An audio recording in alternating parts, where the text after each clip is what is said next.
Okay, I'm gonna ask. What up, SNA Assassinator? Sorry about that. I don't know why it just went off like that. That just made no sense. Like was like only a half an hour onto the stream, but no matter. Like I'm gonna make up for on the second clip of the podcast video. As what I was saying, like on the Oral Mensa and in the Alexis King segment, like when him did not when Alexis King assumed that what's his name or Mensa did not know the meaning of the definition of the word violence. That's where he also then went from there to mentioning about his father not being around. I believe he's trying to take a page out of his former rival's playbook, which is Christian Cage. That's where he admitted that his father wasn't around either, like trying to get into the head of Oral Mensa, playing the mind games, and doing a wink, wink, nudge, nudge kind of reference on who's his father. Here's what, and this where then Alexis King was like, but if his father was here, he wouldn't be the bitter man right now. Like so, like you know what, later on the night, like made the best man win, and this is where they try to offer a handshake. This is where Oral Mensa was like I don't know if I trust you, but I'll try to be the better man rather than bitter, but the extra E rather than I. And then this was like, but do me a favor, like do not like what said what did Mensa said? It was while they stood up and shook hands, is where it's like do me a favor, Alexis, like like well he pulled him back. He's like my guy, like just make your father proud. And this is where he nodded his head. This is where the last Legend Carl Jackson was puzzled. Like, why would he say that to a guy that he's bitter rivals with?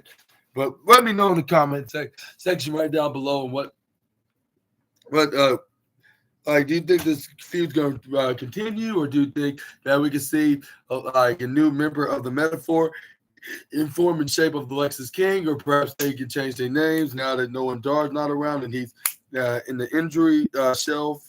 But let's move on to the next slide. This is where we got Asante Diodonis was hitting on every single girl in the backstage, like including what's her name, including Tatum Paxley, I believe. Yeah.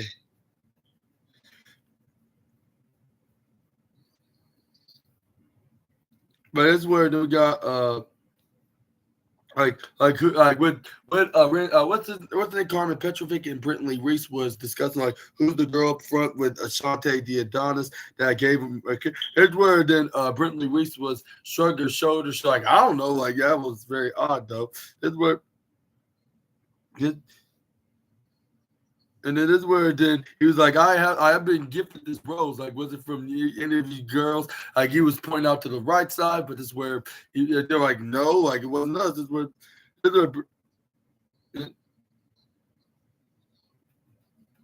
and this is where then and this is where Brent Louise is like I want to say something about your match about 7 days ago, like.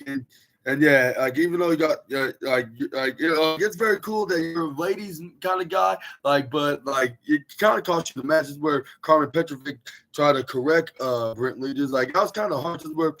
And this where then Brentley Reese is like, well, I'm just saying, I'm trying to be honest, and this where and Ashanti Diodonis it was like, well, you weren't gonna get this rose anyways. Like, it is where then Brentley was like, okay, like that's fine with me. Like, I'm not a rose person. Like I'm more of a daisy or daffodil. I'm not sure. But this is where then Ashanti Diodonis then went right up to Tatum Paxley that was playing with her daughters. Where just like this one's a freak, like just like me. I was like that's a total non-PG reference that they just did on NXT television I have ever seen yet. But this is where then these like this is where then he told Tatum Paxley that she excites him. This is where then Tam Pack's oh, I'm sorry, but I got glass. I got to think for glasses with somebody else, and I believe I know who she was referring to. It was none other than probably her real life hubby, which is what's his name? What's his name? Javier Bernard. But yeah, but that's a different story for a different day. But it's where then we got Ashante Diaz like maybe so do I. And I was like, if that's the case, like why did you even hit on her in the first place? Like if you have a thing with somebody with glasses where it's like, but don't like the monsters don't he's like what the Adonis always say, miracles do not happen twice. Is where Jakar Petrovic was like, what was that all about? Like, okay, this is where then. And this is where then we got Brittany Weiss trying to turn her around and try to have her focus on their tag team match later on tonight against Wendy Chu versus with them against Wendy Chu and Rosemary. And let's just say that Ashante Diaz gets involved, which it has me thinking, like, are they going to be doing some kind of a romance storyline between Ashante Diaz and any of these two women? Let me know in the comment section right down below if you think that's the case. But let's but this is where they were start continuing to train and start running and stuff like that. This is where we got Hank Walker and Tank Ledger taking on the Good Brothers is Carl Anderson and Luke Gallows, it was supposed to start with Hank Walker and Luke Gallows, but Carl Anderson and Tank Ledger came in and started beating the daylights out of each other. Playing some wrestling tennis as well. It was like a 2-on-2 wrestling tennis, like with two different tennis balls, I guess you could say. That's where Luke Gallows cornered Hank Walker right to the upper left corner side turnbuckle. This where then he went send him right to his corner diagonally, hit the splash on him, send him right to the left side. He said to start hitting these double foot stomps onto the former security guard and NFL player. This is where we got Carl Anderson tagging in Luke Gallows back in the ring. This is where the double Irish whip Hank Walker right into the bottom left corner side turnbuckle. This is where he move out of the way once he gets tossed right onto him. But this is where but he was nowhere home. This is where he then immediately went to the upper left side to tag in what's his name? I believe it was Tank Ledger, if I'm not mistaken. Yeah, that's where he sent him right to the middle ropes. That's where both Tank Ledger and Hank Walker. Then it was like, bro, hug, and then this is where they hit a sandwiching, splashing hug, kind of a jiggy maneuver onto Luke Gallows, like knocking down the former multi-time tag team champion. But this is where Tank Ledger tried to go over Pinball and got a 2 even count until he went and started hitting some punches on the Gallows until he pushed right off by the Good Brother. This is where Tank Ledger's like, I'm not done with you. And this is where he needs him right in the midsection. Try to go for a suplex, but he ends up getting countered by Luke Gallows. But this is where he got distracted with Carl Anderson with Luke Gallows still in his possession. He hits a right knuckle right into the face onto Carl Anderson. This is where he tried to continue going for a suplex on the Gallows, but he pushed him right to the left side. He gets hit with a devastating boot right onto the head.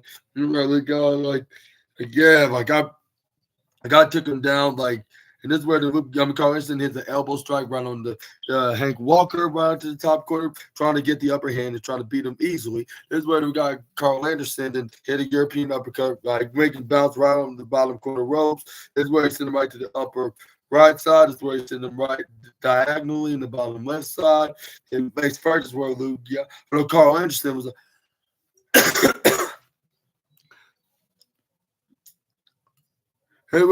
once the thing.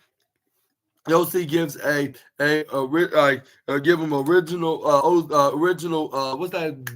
the original club size butt whooping is where fans we do whoop OC what OC. And I was like, I was not expecting them to be rooting them, especially in this way. This is where Luke Gallows then gets tagged in. He starts stomping right onto the midsection, onto Tank Ledger. This is where he snap-nares him. And then the one thing I noticed about him, like he kind of looked similar when he was originally, like in his original run in WWE, in his first one, like when he was debuted as Luke Gallows when he teamed with CM Punk as the Straight Edge Society. Yeah, that's what I should say.